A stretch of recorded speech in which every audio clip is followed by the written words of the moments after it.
एक दफ़ा का ज़िक्र है, एक जंगल में एक बकरी और उसके दो बच्चे रहते थे। बकरी अपने बच्चों को कैंप के अंदर रखा करती थी। जब भी बकरी घास लेने के लिए जाती थी, कमरे में कैंप के अंदर बंद करके फिर जाया करती थी।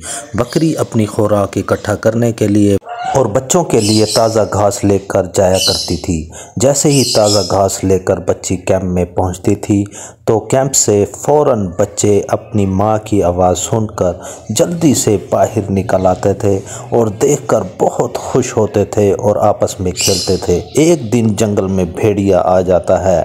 भेड़िया खुशबू सूंघते सूंघते कैंप के नज़दीक बच्चों को खेलते देखता है और भेड़िया कैंप के बाहर छुपकर बैठ जाता है और देखता रहता है। मौके की तलाश में होता है। जैसे ही बकरी घास लेने जाएगी, बकरी के दोनों बच्चों को खा जाऊंगा। बकरी घास लेने के लिए जैसे ही निकलती है तो अचानक भेड़िया बाहर निकलता है और कैंप में घुस जाता है। बकरी के दोनों बच्चों को खा जाता है। खाकर फौरन ही बाहर निकलता है और भाग जाता है।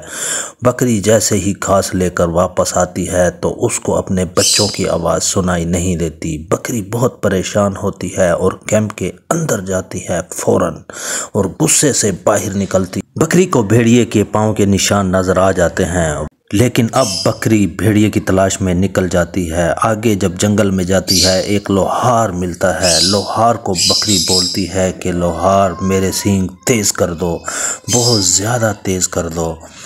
लोहार बकरी के सींगों को बहुत ज़्यादा तेज़ करता है। जैसे ही बकरी जंगल में जाती है, भेड़िया नज़र आता है। बकरी भागते हुए फौरन अपने दोनों सींगों को भेड़िए के पेट में मारती है। भेड़िया बहुत दूर जाके गिरता है और दोनों बच्चे बाहर निकल आते हैं और बहुत ज़्यादा खुश होते हैं। और बकरी भी अपने दोनों बच्चों को देखकर बहुत खुश होती है और अपने घर वापस लौट जाती है।